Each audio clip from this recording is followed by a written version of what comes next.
Welcome back to the Bright Show podcast, Boxing. My name is Bright, and guys, we need to have an open and honest conversation about the corruption that, in my opinion, I think is destroying boxing. Because look, this is the channel of truth. This is the channel where we talk about any and everything. So look, the first thing that I want to talk about is this. I reported a few days ago, or about a day ago, that Daniel Dubois is looking to fight Fabio Wardley. And, it's confirmed, as you can see, Sky Sports saying that, there's been contracts sent to Fabio Wardley and Daniel Dubois' team is waiting for Fabio Wardley to sign it. And look, this is a great fight. I love this fight, right? I'm going to pay and watch this fight when it happens. Absolutely. But let's be honest here.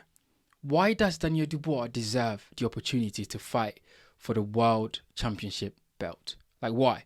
Because the last time Daniel Dubois was in the ring, he was knocked out by Alexander Usyk, right?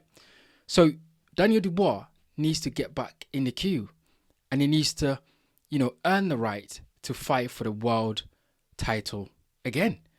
Daniel Dubois shouldn't just come out of, taking some time off after, losing to Alexander Usyk and then fighting for the world championship belt. It doesn't make any sense, because if we are honest, right? If we're honest and we have a look at this, just briefly, right? This is the rankings for the WBO, right? As you can see here, champion is Fabio Wardley, rightfully so. Number 1 is Moisés Tama. Filip Hrgović is number 2. Zhilei Zhang is number 3. And then you've got Daniel Dubois as number 4. So if anybody deserves the opportunity to fight for the world title, it's either Moisés Tama, Filip Hrgović, or Zhilei Zhang. It can't be Daniel Dubois. He's number 4. How does he leapfrog everyone to then get the title shot? Yes, I understand Moisés Tama is tied up in fighting Jermaine Franklin. Fair enough. So if Fabio Wardley is going to fight anyone to defend his belt against, it should be Filip Hrgović or Zhilei Zhang. It can't be Daniel Dubois. Now, I know that a lot of people will say boxing is a business. Boxing, yeah, I understand that, guys. But the truth is, the rankings are there for a reason. Fighters fight to get in these positions for a reason. And so, Filip Hrgović should be getting that shot against Fabio Wardley. In all actuality, in all truth. Zhilei Zhang should be getting that shot against Fabio Wardley. In all truth. But it's not happening because of corruption. It's because, they want to make Daniel Dubois versus Fabio Wardley. And don't get me wrong, as I said, I love the fight. I'll pay to watch that fight because I think it's a great fight. And, it's a barn burner. But the truth is, Daniel Dubois does not deserve this opportunity. Not at all. There are fighters in front of Daniel Dubois who deserve this opportunity more than Daniel Dubois. And look, it seems like a lot of people are not talking about it. And that's why I thought it'd be good to talk about it, because when is Filip Hrgović going to get his chance? When is Zhilei Zhang going to get his chance? Let me understand this. The only Brit here is Daniel Dubois and, Fabio Wardley. And they will sell out a stadium. Probably maybe the Tottenham Hotspur Stadium, Audio 2. Commercially it makes sense. But when do these other guys get the opportunity to fight for the world title? You see what I'm saying? Because Zhilei Zhang has been quite busy, right? He's had some good fights recently and he deserves his shot. So is Filip Hrgović, and Moisés Tama is number 1. You can debate Moisés Tama being number 1 and go, why is he number 1? Because he hasn't had, a very good, fighting record compared to Zhilei Zhang or Filip Hrgović. But once again, that's why we ask the question, why is Moisés Tama number 1?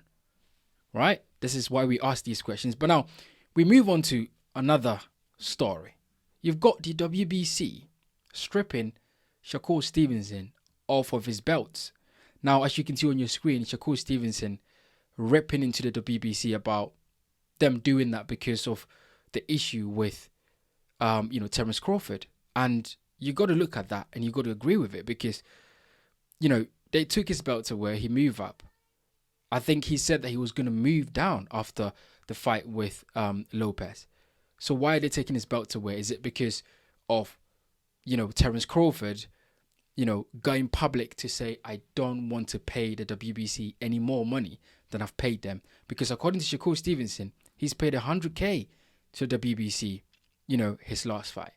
And these guys are still insisting that they want more money, and that's why they've stripped him. Now, we have to be honest about the WBC, and I've talked about it a few times. These guys are notoriously known for giving their champions a lot of leeway, right? Let's be honest about it. They're known to be doing things in boxing that is not right. Right, for example, Deontay Wilder was a champion of the WBC for over 10 years, I believe. And guess what? Deontay Wilder, in that 10 years, never unified the division. He never did. As a champion in 10 years, it is your responsibility to advance the sport of boxing. What did Deontay Wilder do in the 10 years to advance the sport? He's meant to unify the division. Anthony Joshua was a champion. Joseph Parker was once a champion when Deontay Wilder was a champion. Deontay Wilder only fought Joseph Parker years and years after. And I think that happened because Turki Al-Sheikh got involved. Otherwise, that would not have happened. Right? So the BBC are known to be giving their fighters a lot of leeway, right? To do a whole bunch of things that is not right. And that is not good for the sport of boxing because, as I said, Deontay Wilder has never unified a division and he's been a champion for 10 years. Compare that with Anthony Joshua, who was a champion for 10 years or maybe less than that. And Joshua unified the division. Joshua was, champion. And Joshua had a lot of world title defenses while unifying the division. Deontay Wilder never did. And that goes into other sanctioning bodies and also, right, with other weight classes. The WBC champions in other weight classes are given the leeway to do things that they shouldn't do because they are champions and they need to defend their belts, against credible opponents. They need to unify their division. And that's what, and they're not doing it. And as you can see here, they're stripping Shakur of his belts because they want more money. And the WBC is asking for more money. And Terence Crawford was a prime example of that, where he said it in public. I've paid these guys way too much money and they still want more money. What are they using the money for? Right? So we talk about corruption. You're looking at that. Yeah, right. You're looking at that on the screen and how these guys are moving in boxing, just trying to, pull the strings and monopolize everything. It's just crazy, right? We move on to another story now. You've got Joseph Parker, who, according to reports, failed a drugs test after the Wardley fight. Now, a lot of fans would argue that it's a setup. Now, I don't have a lot of proof to say that Joseph Parker was set up to fail a drugs test. But one thing I know is once someone failed a drug test, there should be clear communication, right? Everybody knows about it. If he's been suspended, we know about it. And then that suspension gets lifted at some point. What is going on? It's been months since Joseph Parker allegedly failed a drugs test. What is going on? There's no communication. Is he coming back? Is his career over? We don't know because there's not much to know about this story. And once again, boxing corruption, something is going on behind the scenes. It's either Joseph Parker has been done dirty or he's actually failed a drugs test. And he if that is the case, then he needs to face the consequences and get on with his career. If not, then he needs to be banned forever. But there should be clear communication. And that is something that is missing in boxing. That isn't good because, as you can see there, Joseph Parker is nowhere to be seen. And you can look at the heavyweight division taking shape. And I talked about this in a previous video that I made because Tyson Fury is coming back, right? Anthony Joshua, we know, has got his issue to deal with. And I think he will come back somewhere this year. You've got, Wardley looking to fight Daniel Dubois. You've got other people making fights. And Joseph Parker is nowhere to be found because there's no communication. Somebody is suppressing information about this situation and they don't want to talk about it. Once again, we talk about boxing corruption. You're looking at that on your screen right there. We move on to another story. This is one that I just can't get my head around, right? Jai Opetaia is wanting a unification fight for the longest of time. Zerdo Ramirez has the other belt. Jai Opetaia has one other belt. And Badu Jack also has the WBC. For the life of me, I cannot understand why, Zerdo Ramirez is allowed to fight David Benavidez, who's coming from a lower weight division, when Jai Opetaia is deserving of a unification fight. Like, I feel like unification fights should trump all, or should trump other form of fights, because there's no way that Zoltan Ramirez should wait for David Benavidez to move up when there's a current champion in his division in Jaya Opetaia who's waiting and is willing to fight. And how is the sanctioning body, right, the WBO or the WBA, which is the current champion for Zoltan Ramirez, how is he allowed to hold the belt hostage, not defend it against the right people in the division? How is he allowed to get away with all of that when Jaya Opetaia has been screaming from the rooftop?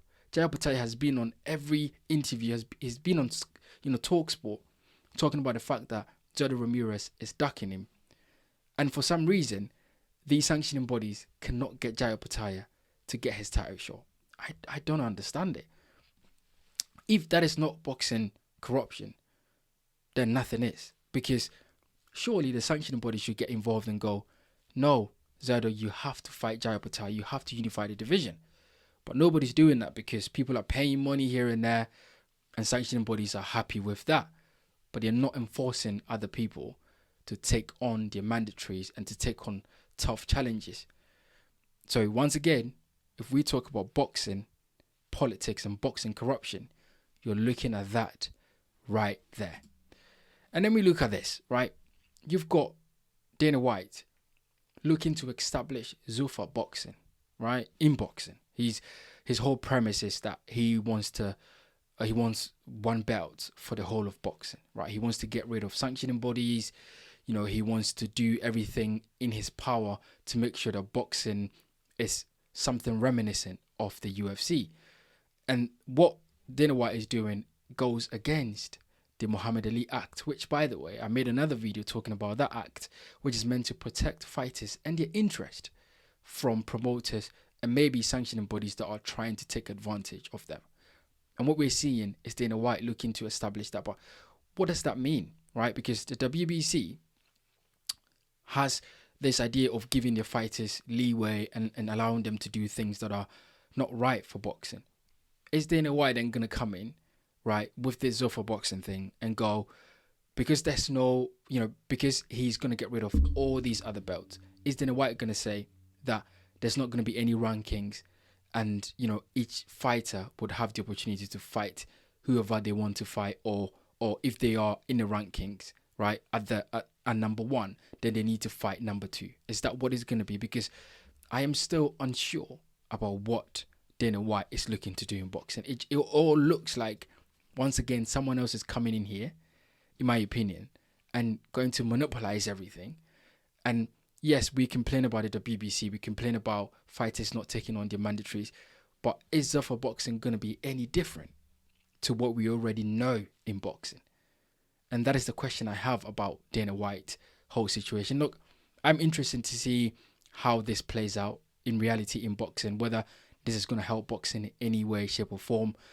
But I am always skeptical about the idea of one belt in boxing. I don't think boxing needs, one regulator. I think boxing needs someone, or needs an organization that can control it better, right? Just like the FIFA is to football or soccer, wherever you are, right? That's what we need. And although even in those organizations, there's still corruption, but at least there is some regulation, at least there is some responsibility that someone can take when it comes to boxing and the way boxing is run.